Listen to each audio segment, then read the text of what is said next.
Exacto, un átomo de grosor. Hoy en día la humanidad es capaz de hacer materiales así de finos. Me atrevería a decir con la máxima finura posible. Todo comenzó con la revolución del grafeno, pero muchas otras de estas láminas se han añadido a la lista, cada una con propiedades diferentes que están volviendo locos a los científicos. La pregunta es, ¿cómo es posible que estas láminas sobrevivan? ¿No deberían quebrarse al instante? ¿Y cómo demonios somos capaces de fabricar algo tan fino? Hoy vamos a hablar de lo increíbles que son los materiales bidimensionales, de las variopintas formas en las que aparecen, sobre las nuevas técnicas que nos permiten cultivarlos y el futuro prometedor que se ve en ellos. Y de nuevo hemos acudido a los expertos del IFIMAC para que nos hablen de toda esta ciencia. En concreto estudio el grafeno y las propiedades del grafeno y cómo puedo manipularlas sobre la propia superficie utilizando microscopía de efecto túnel. Estudiamos cosas como la estructura atómica y vemos fenómenos que están relacionados con química cuántica. Para mí este era un campo muy interesante, básicamente porque se juntan la física, la química y las matemáticas. Realmente en otros materiales bidimensionales que hay en la naturaleza, directamente cuando los ves, pues forman como capas y ves que tienen escamas, como en el grafito. Dejadme empezar con una pequeña digresión. Los premios Ig Nobel, al igual que los Oscars tienen sus anti-Oscars, los premios Razzies, los Nobels tienen también una contrapartida cómica, los Ig Nobels. No pretenden premiar mala ciencia, solo artículos que, por bien que estén hechos, no pueden evitar hacerte reír. Por ejemplo, en el 2000 se galardonó en diferentes categorías un software que detecta cuando un gato ha pasado por encima de un teclado, la demostración de que, bioquímicamente, el amor romántico es indistinguible de un trastorno obsesivo-compulsivo y, la mejor para mí, un estudio que mostró la correlación entre lo vulnerable que era una especie de renacuajo y su palatabilidad. Sí, chupando renacuajos por amor a la ciencia. Entre todo este plantel de premiados estaba André Geim. Recibió con un colaborador el Ig Nobel de Física por mostrar que podía levitar una rana dentro de un campo magnético. Bastante lol. El artículo en el que lo cuentan es muy chulo. Trata de convencerte de que, si tienes un campo lo bastante potente, puedes hacer levitar lo que sea, que al fin y al cabo, las moléculas que nos forman actúan como pequeños imanes que se verán repelidos si los sometes a un imán muy grande. Esto les hizo volar manzanas, gotas de agua y hasta pobres animales. Todo este proyecto, que para más de un investigador puede parecer tremenda chorrada, formaba parte de los Friday Night Experiments, los experimentos del viernes por la noche. Geim y sus compañeros trabajaban toda la semana en sus muy serios experimentos, pero cuando llegaba el viernes por la noche, se permitían probar locuras. Al fin y al cabo, no todo el mundo tiene un acceso a un laboratorio valorado en cientos de miles de euros, todo un set de juguetes para científicos. Fue en una de estas noches en la que algo mágico sucedió. Conseguir materiales extremadamente finos era algo que ya se había intentado en el pasado, pero Geim y Novoselov le dieron un intento. Estuvieron un tiempo puliendo superficies sin mucho éxito, hasta que se toparon en una papelera con lo que iba a ser una revolución. Veréis, para calibrar los microscopios de efecto túnel, que llegan a ver la estructura de un material átomo a átomo, los físicos utilizaban un tipo de grafito cuyos átomos están muy bien ordenados. Buscaban encontrar ese orden con el microscopio, el patrón de su red, para verificar que el microscopio funcionaba bien. Ahora, en la superficie de ese grafito se podrían haber pegado impurezas y suciedad que alterarían la medida, así que era normal ponerle cinta adhesiva y despegarla para levantar toda esa mugre. Las capas de arriba de ese grafito, incluyendo la suciedad, se quedaban pegadas a la cinta adhesiva, cinta a la papelera y superficie limpita. Cuando Geim y Novoselov vieron este proceso, se les ocurrió una idea. Cogieron la cinta de la papelera, le pegaron otra tira de cinta y la volvieron a separar. Haciendo esto varias veces, consiguieron que el grafito pegado cada vez fuera más y más fino. Transfirieron lo que había en la cinta a un sustrato y pudieron ver con un microscopio óptico que había zonas que apenas se veían, pero en las que parecía haber algo. Marcaron esas zonas, las pusieron en su microscopio de fuerzas y se encontraron con lo que iba a ser el descubrimiento de sus vidas. Encontraron que esas zonas no es que fueran finas, es que tenían un átomo de grosor, una capa de átomos de carbono con forma hexagonal que se consideraba una quimera, un material imposible, un ejercicio teórico que los físicos encontraban interesante, pero que no esperaban que pudiera darse en la naturaleza. Con una cinta de la basura, un laboratorio a su disposición, una idea de bombero y con muchas ganas de jugar, así fue como se descubrió el grafeno, el primer material bidimensional descubierto por la humanidad. 6 años después, los dos recibieron el premio Nobel.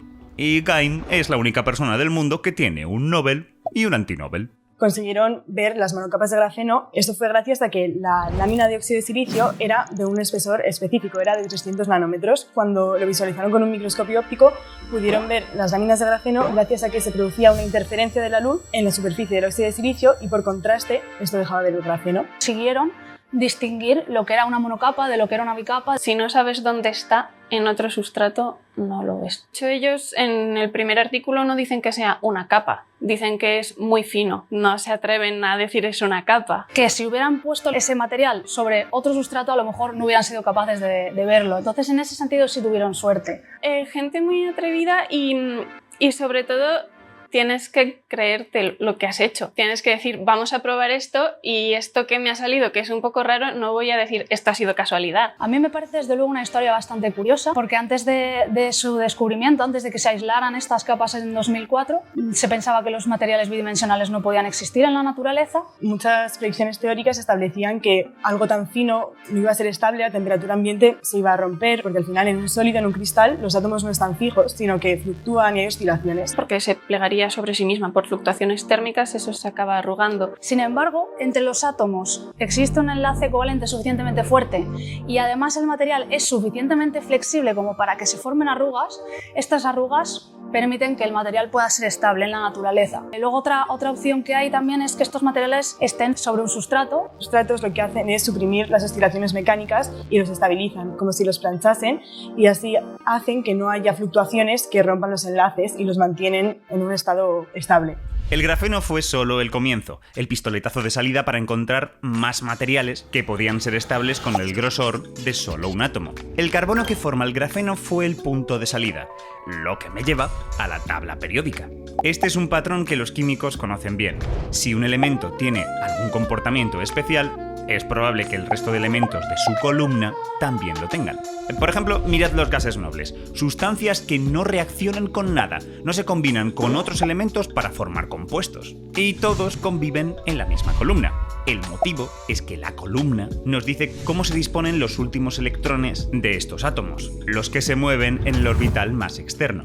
En el caso de los gases nobles, sus electrones están tan a gustito y tan estables en esos orbitales que no quieren salir de allí para enlazarse con otros átomos.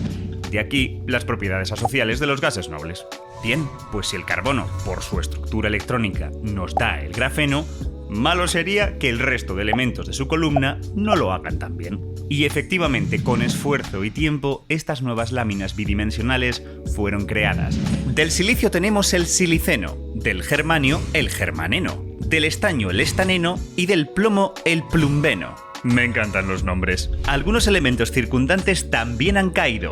El bismuto en bismuteno, el fósforo en fosforeno y el antimonio en antimoneno. De este nos tenemos que sentir especialmente orgullosos, ya que la gente del IFIMAC fueron las primeras personas del mundo en sintetizarlo. Sí, además fue en este mismo laboratorio. Consiguieron aislar una capa de antimoneno. Un material similar a esta lámina de antimonio es el fosforeno o el fósforo negro. Sin embargo, el fosforeno lo que se ha visto es que no es estable en condiciones ambiente porque la humedad se le queda, digamos, pegada y se estropea el material. Se degrada súper rápido con ellas. Esto no pasa en el antimoneno. Sí que es estable ambientalmente y tiene muchas propiedades que tiene el fósforo negro. Además, los cálculos sugieren este posible uso. Tiene aplicaciones para dispositivos termoeléctricos. Son dispositivos en los que se pueden generar corrientes con temperatura o convertir corrientes en temperatura. Se requiere una alta conductividad eléctrica pero una baja conductividad térmica.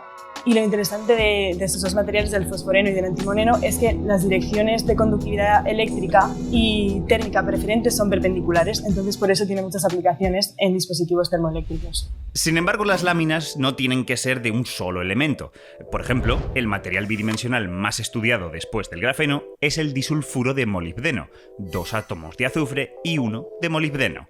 En el tercer puesto tenemos el nitruro de boro, átomos de nitrógeno y boro puestos en una red hexagonal. Porque por un lado es aislante y por otro lado el tamaño del enlace entre los nitrógenos y los boros es de tamaño similar al grafeno, entonces lo modifica poco. Perfecto para estudiar las propiedades del grafeno. También hay evidencia experimental que nos apunta a esto. una sola capa, una monocapa de nitruro de boro es piezoeléctrica. ¿Esto qué quiere decir? Si lo estiramos o lo comprimimos, aparece una diferencia potencial debido a la redistribución de carga que se produce en el material. Y esto se puede aprovechar porque se puede invertir el proceso. Podemos aplicar una diferencia potencial a una monocapa de nitruro de boro y entonces así lo podemos estirar o comprimir. El caso del disulfuro de molibdeno es interesante porque el gap semiconductor que tiene está muy utilizada en electrónica en general, en dispositivos electrónicos en general. Esos dispositivos funcionan porque hay una diferencia de energías que permite que pueda absorber o emitir luz. Y esto hace pues, que tenga muchas aplicaciones en dispositivos optoelectrónicos como los LEDs. Resulta que en muchos dicalcogenuros esta energía, este gap, se puede cambiar solo estirándolos o apretándolos. El truquito del celo... perdón. La técnica de exfoliación mecánica es muy útil para estudiar las propiedades del grafeno. Sin embargo, la gente sabía que si estos materiales tenían un futuro, estarlos haciendo con cinta adhesiva no podía ser la única opción. Revisemos algunas diferentes. Por ejemplo, tenemos la exfoliación química, en vez de mecánica. Un proceso en el que separas las capas de un material haciendo que otra sustancia debilite los enlaces que mantienen las capas unidas. Por ejemplo, el grafito puede partirse utilizando oxígeno, que se une a las capas de grafeno formando óxido de grafeno. Este óxido acaba en una suspensión líquida que ya tiene algunas aplicaciones. Hay historia aquí en el INCIMAC al respecto. Lo que intentaban estos investigadores, en concreto pues Cristina que está aquí también, era sacar grafeno de una mejor calidad. En esta disolución, al estar las láminas de grafito oxidadas, se separan más fácilmente y se pueden pescar o depositar en distintos sustratos en los que al reducir el oxígeno, bueno, pues tienes grafeno. Estamos pasando de la versión tridimensional de grafito a su versión bidimensional sin tener que estar exfoliando porque al final si tienes que exfoliar mucho es un proceso horrible. Lo que pasa es que es un grafeno mucho más amorfo que el grafeno que exfolias. Tiene muchísimos más defectos. Pero si estás buscando un método que te permita crear grandes capas de grosor un átomo, presta atención a esto. Crecimiento epitaxial. Literalmente hacer crecer una de estas láminas. Uno de los métodos más comunes para conseguir esto es el CVD, la deposición química por vapor. Os pongo un caso. Partimos de un montón de metano, una molécula con un carbono y 4 hidrógenos. Colocamos un sustrato, la superficie en la que va a crecer nuestro material, y la calentamos a una buena temperatura, unos 1000 grados. Después inyectamos las moléculas de metano y las dejamos caer sobre el sustrato. Las moléculas, al tocar la ardiente superficie, se descomponen. Los átomos de hidrógeno salen disparados, mientras que el átomo de carbono se queda estancado en la superficie. Poco a poco más carbonos se van uniendo y solo se organizan en el mejor patrón posible. Se reordenan para conseguir la mejor configuración. En definitiva, progresivamente va creciendo el material bidimensional, en este caso una lámina de grafeno, y todo depositando átomo a átomo y dejando que se construya a sí mismo. Yo creo que la ventaja principal es que se pueden crecer láminas bidimensionales de altas superficies. Muchísimo más grandes, en distintas atmósferas o incluso en ultraalto vacío. Cosa que exfoliando es imposible. Exfoliando, si tienes una superficie de 20 micras, pues haces una fiesta así. Por CVD se puede producir casi cualquier material, es una técnica muy versátil. Podemos controlar su morfología, la estructura cristalina. Uno de los problemas que tiene el grafeno es su escalabilidad. Es decir, que para que pueda ser utilizado en dispositivos se tiene que poder hacer a gran escala y de una calidad muy grande. El problema de estos métodos es que se pueden formar islas. Como al final estás soltando las piezas de un Lego y dejando que las piezas se unan solas, no puedes controlar que algunas se coloquen en orientaciones diferentes, creando dominios. O incluso puede que haya átomos o moléculas de otras clases, impurezas, que rebajen su calidad. Aunque sabemos desde hace mucho tiempo que sembrar estos materiales con pequeñas imperfecciones puede dotarlos de propiedades diferentes. Bueno, en concreto, este caso consiste en volver al grafeno magnético de manera local, colocando sobre la red de grafeno átomos de hidrógeno. Este actúa como un pequeño imán, cuando en realidad el resto del grafeno no es magnético. Modifica esas propiedades del grafeno. También se ha podido ver que cuando los electrones intentan atravesar, funciona como si fuera una barrera al transporte electrónico. El poner barreras de hidrógeno lo convierte en semiconductor. Por ejemplo, también con vacantes, es decir, retirando átomos de carbono individuales, hacen que se supriman ciertos modos de vibración, vuelven al grafeno más estable. Una mejora es no dejando que las moléculas simplemente caigan, sino literalmente dispararlas, lo que se llama PVD, deposición física por vapor. Utilizando campos electromagnéticos, puedes acelerar las moléculas para generar mejores resultados. Si, por ejemplo, tú tienes grafeno pristino y quieres introducir defectos en los que un átomo de carbono sea sustituido por otro tipo de átomo, se hace mediante la aceleración de partículas. Hasta donde yo sé, el CVD se utiliza para crecer grafeno sobre metales, que son reactivos, entonces ayudan a la formación del grafeno. Sin embargo, hay otros sustratos en los cuales esto no es así y la aceleración de partículas facilita esa generación de grafeno. La estimación teórica es que deben existir unos 5.600 de estos materiales bidimensionales, de los cuales 1.800 ya serían fáciles de obtener en un laboratorio. Con tal variedad, parece que estamos a las puertas de un nuevo tipo de ingeniería. Si ahora tenemos estas capas por separado, ¿por qué no juntarlas? ¿Y si pudiera fabricar una capa de nitruro de boro, poner por encima una de grafeno y después ponerle encima otra capa diferente de disulfuro de molibdeno? O incluso rotarlas entre ellas. En conjunto sería una estructura totalmente peculiar, láminas unidas por las flojitas fuerzas de Van der Waals. Esto es una heteroestructura de Van der Waals. Y ojo que este material no sería un pastiche de 3 materiales con sus distintas propiedades por separado, ni siquiera el conjunto tendría las propiedades sumadas de las 3. La heteroestructura se comportaría de una forma completamente nueva.